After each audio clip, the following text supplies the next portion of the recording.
And thank you all for joining us. I want to thank Chief Bryant and the entire team at the Columbus Division of Police, and Brenda, who's joined us from Mothers of Murdered Columbus Children, who will be speaking today as well. As we kick off the new year, we wanted to start by sharing some of our progress and successes when it comes to strengthening safety and security across Columbus. But first, I want to thank Chief Bryant, our officers, all of our first responders for always going above and beyond for the people of Columbus. They're doing a remarkable job. They're taking record numbers of guns off our streets. Our case closure rates consistently remain above 90%. And we continue to receive historic levels of tips from the community. These tips better enable us to solve crimes and put violent criminals behind bars where they belong. It also illustrates the power of collaboration. When all of us work together, we can move the needle on our most pressing challenges and make our community safer. Although we saw a slight uptick in the number of homicides in 2023 over the previous year, I'm proud that homicides were still down 28% from 2021. And when you take a closer look at the numbers, you quickly understand the extraordinary impact of domestic violence. We've talked about this when we've been together in the last several months. 25 deaths were linked to domestic violence situations in 2023. The year before that, 7. We have a domestic violence crisis in this community. And that's why we're continuing to step up our efforts, investing not only in police and public safety resources, but in partnerships like that with Choices to expand the number of beds available for women in domestic violence situations, so we can get them out of those situations before they escalate and ultimately become deadly. There's that threefold increase more than accounts for the rise in homicides we've seen over the past year.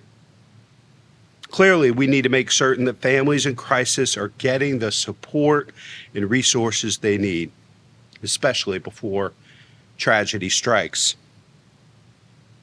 That's why we've devoted an additional $1 million to support, as I mentioned, LSS Choices.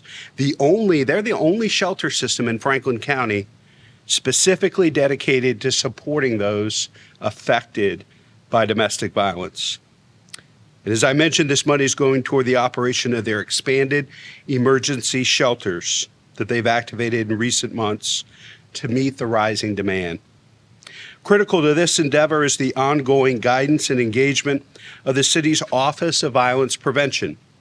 This unit, which we commonly refer to as OVP, was stood up last year in response to a recommendation by the Columbus Board of Health. The board has been working diligently for the last 2 years to help us address gun violence as a public health crisis, a charge I first issued to them back in February of 2022. Their findings and expertise demonstrate the pressing need for a comprehensive approach to reducing violent crime. Much of what you will hear about later this morning encompasses the enforcement side of the equation.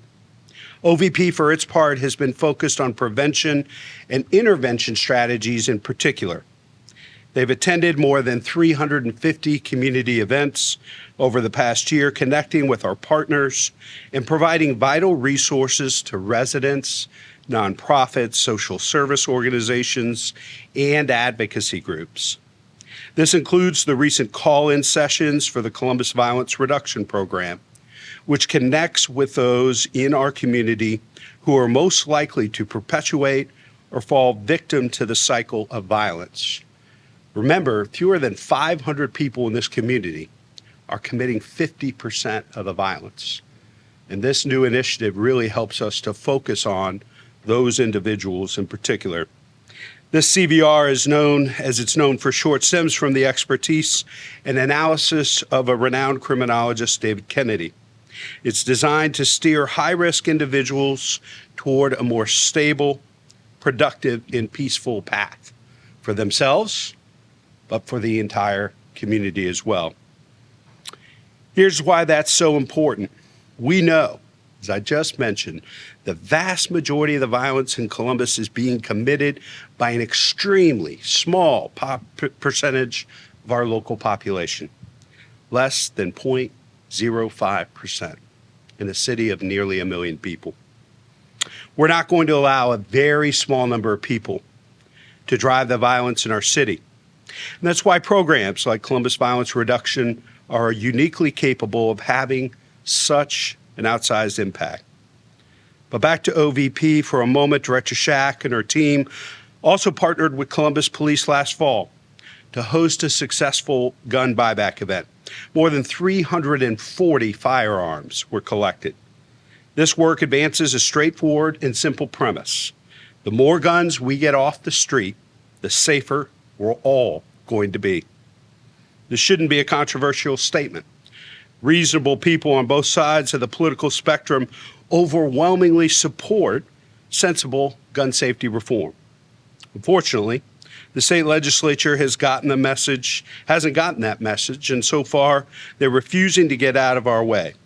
But we aren't going to allow them to prevent us from doing what we need to do to keep our city safe. We're embracing innovation and continuous improvement. We're learning new lessons every day. And we're tapping into the data to deploy new solutions with our residents and their well-being top of mind. Our vision is for Columbus to be the safest big city in America. We know we're not there yet. That's why we're making critical investments to carry this important work forward. My proposed operating budget includes funding for 3 new police recruit classes, which will add up to 150 new officers and 10 lateral transfers to the Division of Police. In fact, by the end of this year, we expect to have more officers in the city than ever before. We're also continuing to build out our new police zone, Zone 6, which covers Linden, Milo Grogan, and portions of the Near East Side. The creation of this zone will not only bolster safety in those neighborhoods, but also help to improve response times and efficiencies citywide. We're aiding criminal investigations with additional staff and new software, tools and technology that will help to promote justice and accountability more broadly, more quickly, and more thoroughly. We're expanding the Right Response Unit to further connect our residents with resources for mental illness and addiction, while freeing up our officers to focus on violent crime. We've outlined $21 million for camps, classes, internships, and after-school programming to keep youth safe, active, and engaged year-round. Again, it's about this comprehensive approach: prevention, intervention, and enforcement. There'll be more innovations and improvements as the year goes on. We're going to continue to invest in the Regional Gun Violence Intelligence Center in partnership with the state and other local law enforcement jurisdictions that are helping us trace guns and connect them to criminals to get those guns and those criminals off the street faster. Your safety is our top priority, and we'll continue to bring to bear every possible resource, partnership, and investment to deliver on our commitments and move our community forward. To talk more about CPD's many accomplishments in 2023, it's my pleasure to turn things over to our Chief Elaine Bryant. Good morning. Thank you, Mayor Ginther, Director Prashadi, and all our community partners for being here with us today. As you can see, we have our community partners here with us because we cannot do what we do without their help and without the community's help. Our success is your success. I also want to acknowledge the men and women of the Columbus Division of Police, our sworn and our civilian personnel. They do so much work behind the scenes, our civilians, that people have no idea. We could not do what we do without them as well. And our sworn members, they show up each and every day to strive to make this community safer and to increase our community relations within with our residents and within our community. I also want to acknowledge our executive team and our command staff. We ask so much of you on such a short notice, and you always step up, and you're always here to make sure that you're professional and you get the job done. So thank you. We don't do that enough publicly, but thank you. Some of the things that we've been able to do in 2023, we know the year was not without challenges, but some of our crime reduction operations included Unity, Safe Streets, Moonlight, our tow blitz, and our burnout. You'll hear more about those shortly from Assistant Chief Bacher and First Assistant Chief Potts. We also took a number of weapons off the streets. In 2023, just like the mayor said, we took 3,693 weapons off the streets. 75 Glock switches. That is an astronomical increase from last year. Assistant Chief Bacher will get more into the statistical data. We took 43 ghost guns off the streets in 2023. 43 ghost guns. I just want people to resonate and think about the amount of guns that are on our streets and the work that the men and women are doing to get those guns off the streets. I want Assistant Chief Bacher to come up now and talk about statistical data, enforcement from patrol, and investigations. Thank you, Chief. Yep. Have the exciting topic of statistics. Good morning, everyone. My name is Greg Bodker, Assistant Chief over the Operations Branch of the Columbus Division of Police. Operations Branch includes our Criminal Investigation Subdivision as well as two patrol subdivisions, Patrol North and Patrol South. Over my shoulders, you'll see slides as we talk about statistics. Some of them I'll go a little more in depth, and some of them I will do a little higher level on the numbers, a review of 2023. We could start the slides. So we'll start with our homicides. And if you take a look at 2023 homicides, 149 homicides, up slightly from 2022 and down from 2021. We're up about 7.2%. A few things that jump out from that slide, if you take a look, as the mayor talked about, 25 domestic violence related homicides, significantly up over 200% from 2022. 84.5% of our homicide victims were victims of gunshots. And if you take a look at our victims, the numbers of victims under 21 years of age and under, about a quarter of our homicide victims. Our suspects that we've identified, about 43.6% of those were 21 years of age or under. I think it's important on this slide to point out that our entire homicide team, led by Commander Mark Dinner in the back and Lieutenant Brian Truax, responded to over 149 homicide incidents. They did not all turn out to be homicides. Many of those scenes were very complicated scenes. Our team worked selflessly, collaboratively to solve over 75% of those cases in year, and overall 92.6% of the cases that they investigated in 2023.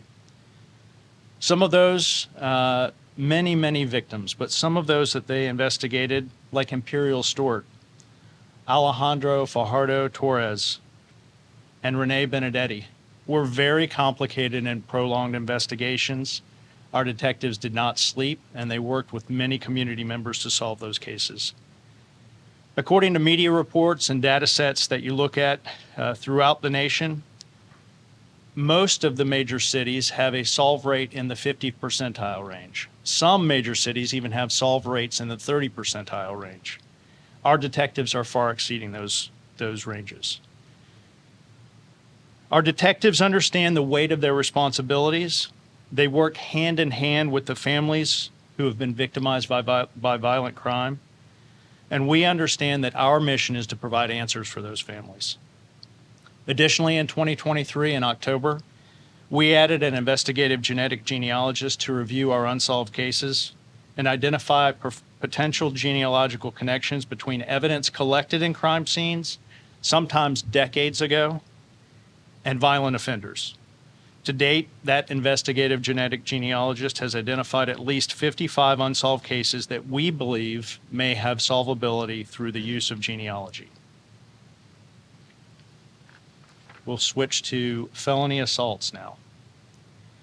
If you take a look at our felony assaults from 2023, 1,363 people were feloniously assaulted. Out of that 1,363, 1,013 were non-fatal shootings. That's up about 3.9% from 2022 when we had 1,311 felony assaults, and down from 2021, 1,531. Again, you can see on the slides there, percentage of gunshot victims, slightly down from 2022, and our victims that were 21 years and under, and our suspects 21 years and under. I should say we're going through a lot of statistics here, and at the end, there'll be time for questions if you'd like to ask questions. Felony domestic violence, significant increase, nearly 200% increase from 2022 to 2023, and an even larger increase from 2021. It's important to point out and provide some clarity regarding this slide. In April of 2023, the law related to domestic violence in Ohio changed. Amongst many other changes, the new law made strangulation a felony offense. Strangulation is defined now as any act that impedes the normal breathing or circulation of blood by applying pressure to the throat or neck, or covering the nose or mouth. That's a change in definition which increased the numbers of cases, of felony cases, investigated by our detectives. I'd like to call out the leaders in our domestic violence unit, specifically Commander Joe Eckenrode, Lieutenant Jason Garner, Detective Lori Carney. They anticipated this workload increase and this increase in domestic violence felony cases, and they worked hard with our prosecutors to create the STOP team. That stands for Strangulation Team Operations for Prosecution. That team is 52 patrol officers that supplement the work that our 9 domestic violence detectives do. Those patrol officers are trained to investigate and process domestic violence felony charges. And to give you some scope regarding those domestic violence cases, in 2022, as the slide shows, there were 253 felony domestic violence cases. Of those 253, 36 were F2 strangulations. Fast forward to 2023, 733 felony domestic violence cases. Of those, 403 of those were strangulations. 403 from 36. Those cases were completed and investigated and completed by our STOP team detectives, officers, and our domestic violence detectives.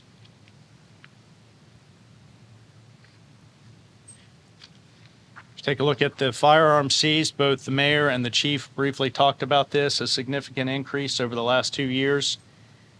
What jumps out to us as investigators is the number of Glock switches or switches. At a press conference in early 23, the chief showed what a Glock switch looks like, being manufactured and used by people in the community to transform a semi-automatic handgun into a fully automatic weapon. So those numbers are significantly increased, a lot of guns seized from the streets. If you take a look at our numbers of reported rapes, again, a 3.7% increase from 2022 to 2023, 1,223 reported in 23, which is slightly up from 22, but down from 2021. Our robberies.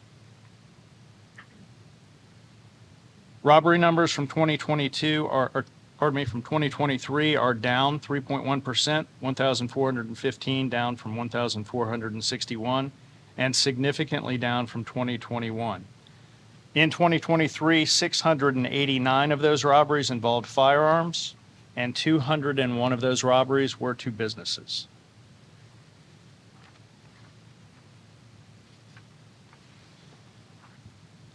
Shifting over to property crimes, our burglary section investigated 2,550 burglaries in 2023. That's a 3% increase from 2022 but it is significantly down from 2021. Motor vehicle thefts, which we talked about a lot throughout 2023 and 2022. If you take a look at the numbers, 2022, we really saw a significant spike in motor vehicle thefts from 8,498 to 11,000, just over 11,000. Those numbers slightly dropped by about 3% in 2023. We talked a lot in 2023 about the thefts of Hyundais and Kias. That continues to be a topic of discussion. And if you take a look, nearly half of our motor vehicle thefts in 2023 fell into those two manufacturer categories, Hyundais or Kias. That's a really high-level summary of 2023 criminal investigations. In our patrol subdivisions on the streets, CPD officers continue to be proactive, addressing crimes in their communities with our community members. They created projects like Safe Streets, Moonlight, Burnout, and Operation Unity that Chief Bryant mentioned. Operation Unity stats from 2023. We held 6 different operations throughout the city, touching all 6 zones. Those officers working those operations made 111 felony arrests, recovered 53 firearms, 22 stolen vehicles, and over 500 grams of fentanyl. Operation Moonlight. You may have heard me say in previous press conferences, we don't always know the lives that we save. And so our mission in Operation Moonlight was to be present during large events, festivals, sporting events. We really had 2 distinct operational periods, May until the end of September and October to December, which was newly added in 2023. So the numbers you see there don't really highlight everything that those officers did. Primarily, Moonlight operated on Fridays, Saturdays, and Sundays, primarily from 4 p. to midnight. And they were present at many events, sporting events, festivals, community events, and in parks. You can see that they were very active. Operation Safe Streets. Safe Streets is something that has transformed and changed throughout the years. In 2023, each patrol commander was tasked with creating a project for their zone. Those projects look different. In some of the zones, officers were on bicycles, foot, and cruisers, but the overarching mission was to be involved with the community. You can see there was a good mixture of community events and community meetings attended, a lot of contacts, a lot of felony arrests, and primarily that ran from June until September. And these officers were volunteers, by the way. Take a look at Operation Burnout. Operation Burnout was created largely in response to community meetings that we attended and trends that we saw in the community with street takeovers and street racing. We had 9 operations from April to June, and you can see that our patrol officers worked hand in hand with our Organized Crime Bureau, as well as our helicopter pilots, issuing 57 traffic citations and 7 felony arrests, 9 misdemeanor arrests, and 14 vehicles impounded. In 2023, Columbus patrol officers not only gave their time to protect our communities, they stood between good people and evil people. They risked their lives, and they were victims of felony assaults 161 times. We are willing to sacrifice for our community. Finally, I'd like to thank Chief Bryant, Chief Potts for engaging in the planning, sometimes tireless planning for all of these operations, our officers for risking their lives for you. And I'd like to thank our elected officials, Safety Director Pashadi, for providing planning and funding for all of these operations. Many of these projects involve the community and their input, and for that we appreciate it. Additionally, our community regularly provides information on crimes and partners with us to remove violent people from the streets. This leadership team has talked about community efforts on several occasions. Whether we're at a community event, a commission meeting, or a crime scene, We are your partners in safety every day in the city of Columbus, and we appreciate that. Now it's my pleasure to introduce my partner, Chief LaShawna Potts, to highlight some of the innovative projects from 2023 from her support branch. Thank you.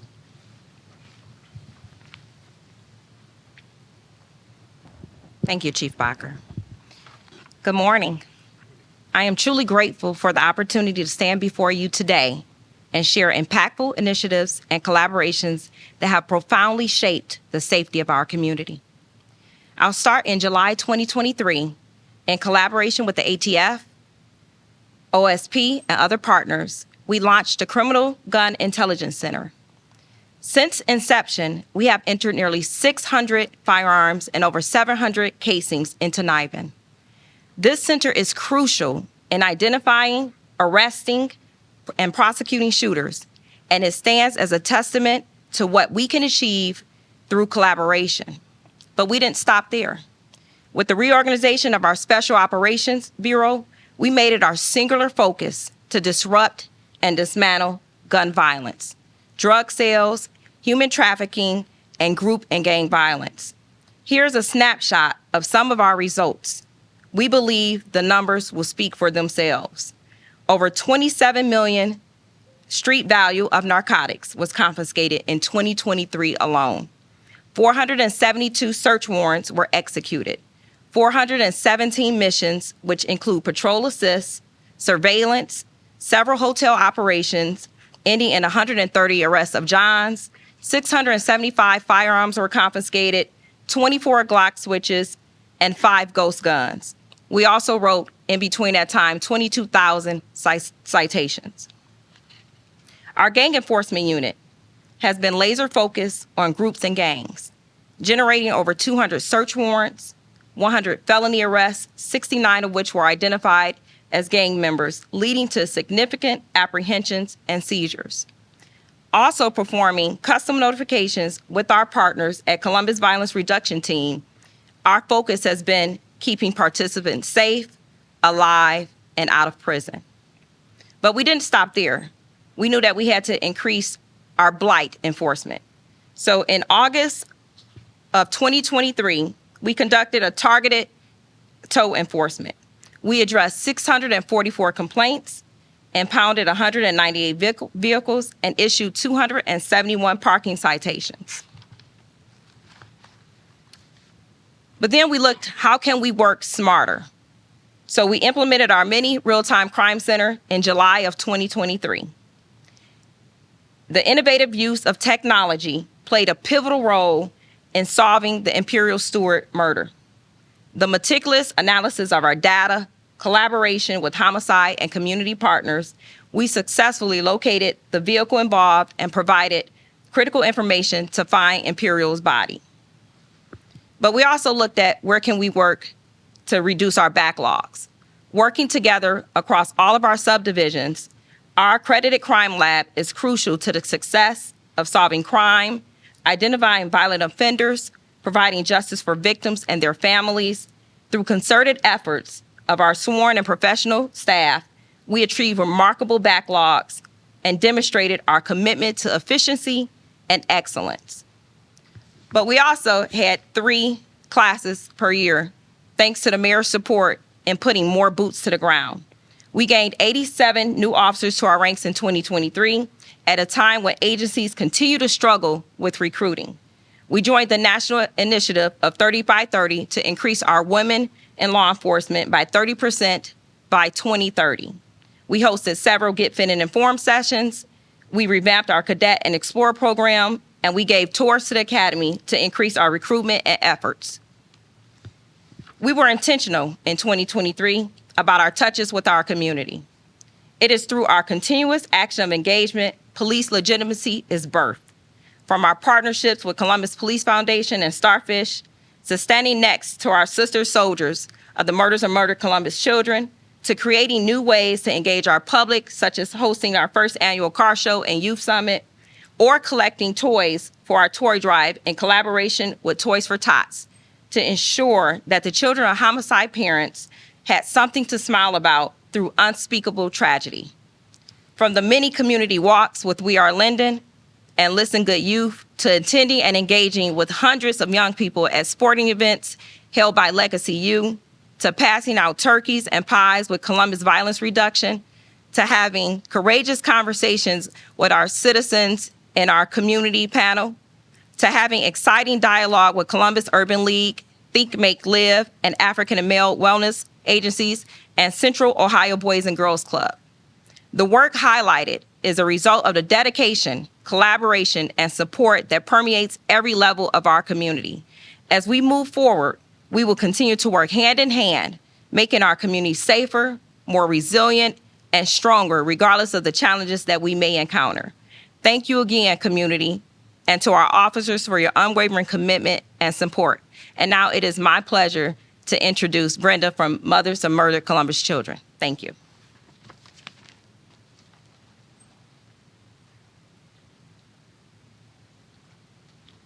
Hello, everybody. My name is Brenda Johnson. I'm with Mothers of Murdered Columbus Children, with my founder, Melissa Thomas St. Clair, and co-founder Carla Harris. I lost my son to gun violence on October 20th of 2020. His name was James Johnson. He was a father of 6. Our group, Mothers of Murdered Columbus Children, we fight tirelessly for our community. Not that we can bring our children back, because we can never bring them back, but if we can help another mother from not going through the same pain that we go through every day, that's what we fight for.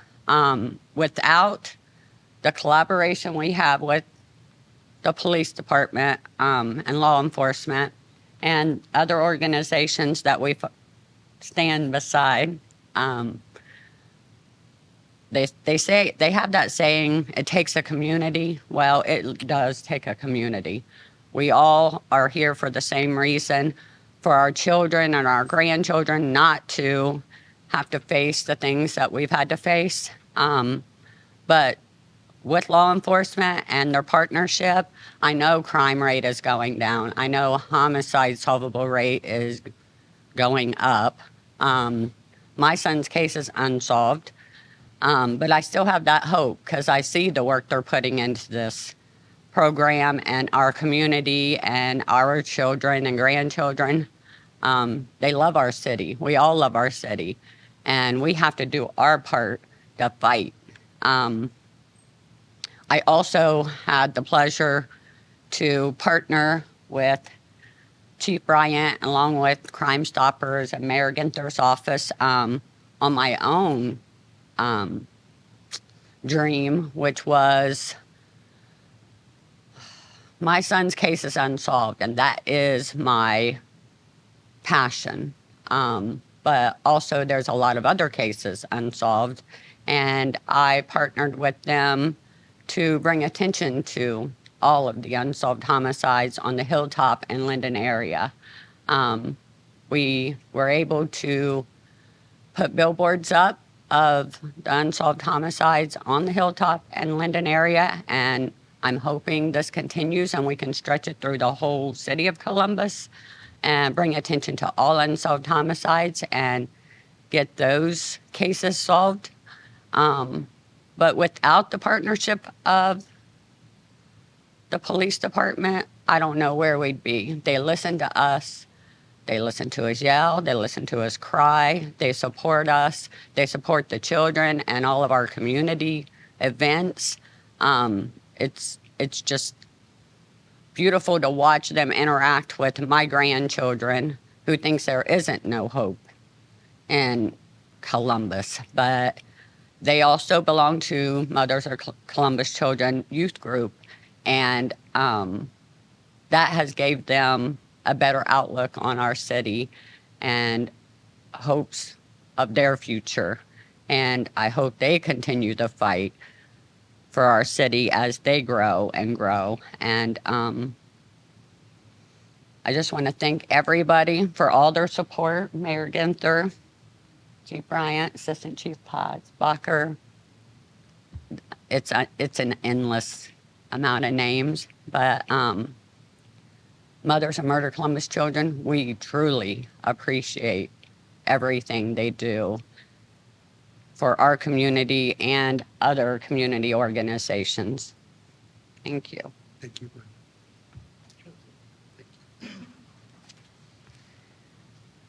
Well, we've given you a lot of information to digest. We know 2023 was a pivotal year for us, and we were able to get a lot of things done that we wanted, but we're not going to stop there. 2024, we're looking forward to a year where we are able to elaborate on our partnerships, our collaborations, not only with our community, our residents, but with our local, state, and federal partners as well. So we're excited about that. Thank you, Mayor Ginther. Thank you, Director Pashadi, and all the city leaders for your support and continued support to give us what we need and give us the tools that we need to be able to do the job.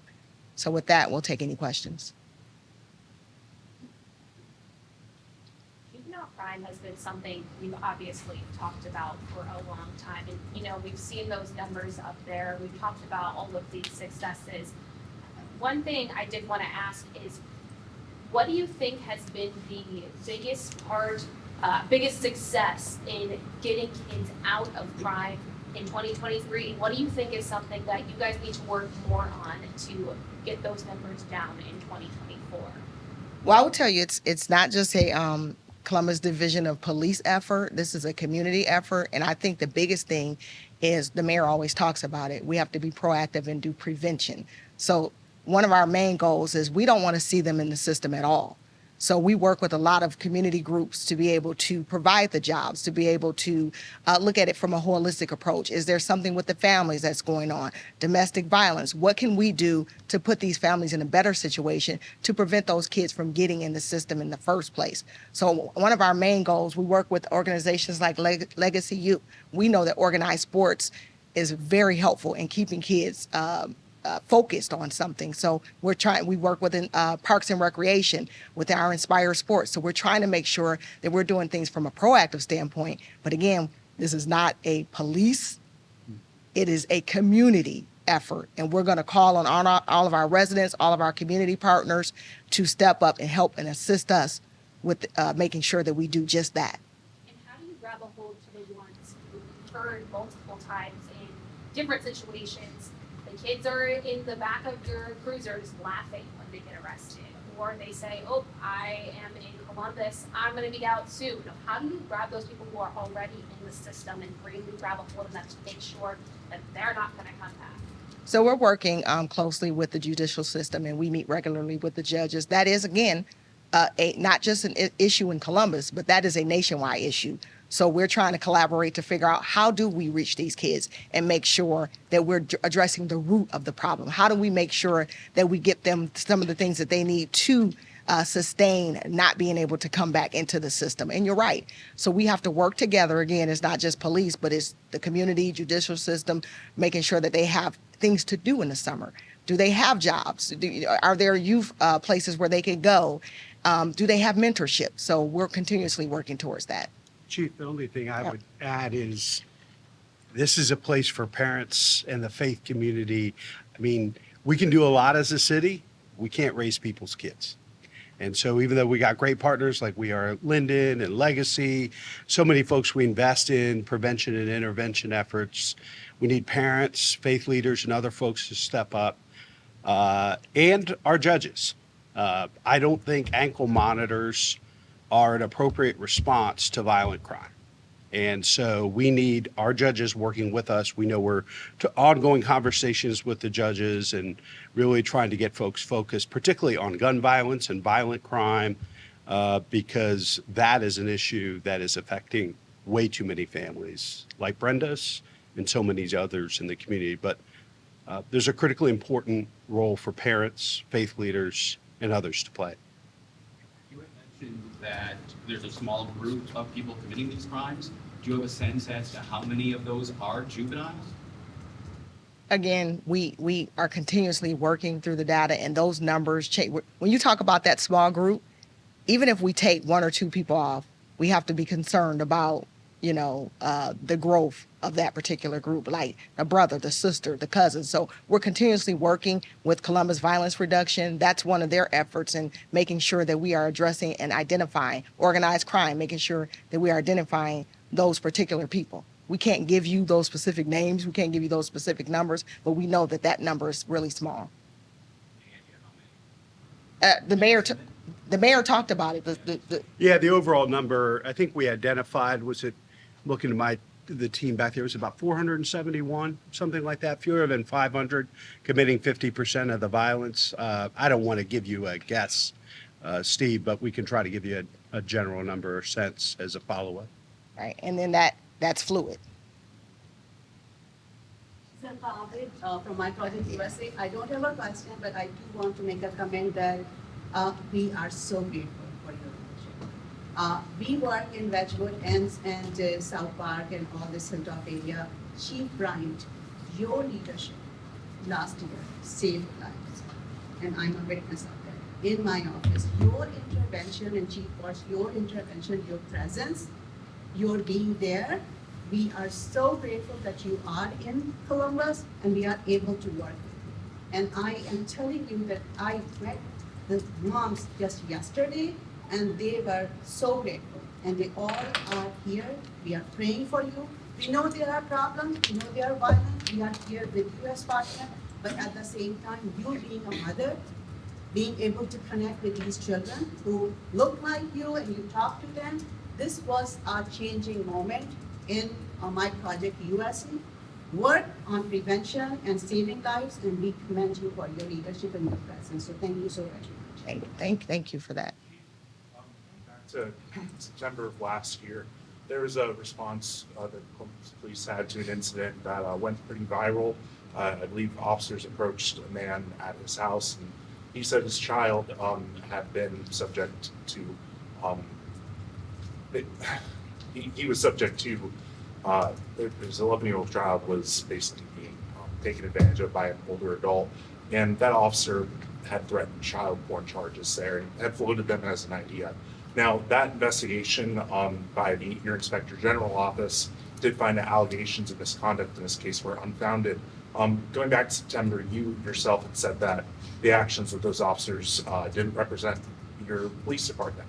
And I wanted to ask you, given the Inspector General's findings, can you respond to that and tell me what you think of that finding?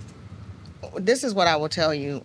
We work continuously with our officers to provide training, whether it's verbal judo, things of that nature. I will not take one incident and just write an officer off. These are teachable moments, and we're able to talk to our officers, and officers are able to understand where they may or may not have been able to respond to something differently. Has there been advisements to police officers in Columbus about this situation and how to handle something like that a little better? Anytime that we have a situation and it's brought to our attention, we make sure that it's not only addressed through us, but through our command staff, through the supervisors and lieutenants as well. So that, again, teachable moments. I want to thank everybody for coming. We have time for one more question. Mayor, you mentioned the judges and ankle monitors. I wanted to be clear, which judges are you talking about and what are you hoping would be done differently to work with the city better? Yeah, we've had a number of meetings with both juvenile judges, judges of common pleas, even judges in the Court of Appeals. I think particularly with respect to our juvenile judges, working with them to help them understand how juvenile crime has changed over the last several years, especially since they put together a system where they have criteria that they use to help determine where folks end up, whether it's diversion programs, whether or not they're kept and held and charged with different things. I think, and I, want to ask for the chief and her team's response. I think those conversations are going well. I think the juvenile judges are starting to better understand that we're not talking about locking up and throwing away the key with young people who shoplift, but those that use guns to rob, to commit felonious assault, do other types of dangerous things. What happens with juveniles, once they get on a violent path and they aren't dealt with effectively, that violence escalates and the behavior gets riskier and riskier. And then ultimately, that makes all of us less safe. So I think those conversations are going well. Obviously, there are much more work to be done, but certainly having everybody understand the stories, the changes, what we're seeing acted out by young people, carried out by young people in this community, and quite honestly in cities all across the country, requires a different response based on what we're seeing out there. Chief, you must speak to that at all? No, I think you answered that exactly the way I would have answered it. So we are continuously working with the judges, and we are collaborating to try to figure out how we can make sure that we are doing what's best for the residents in the community, but also trying to make sure that we reach these kids and the ones that are able to, change their ways and be able to get back on the right path. We're working towards that as well. Thank you. Thank you, everyone. Thank you. Thank you.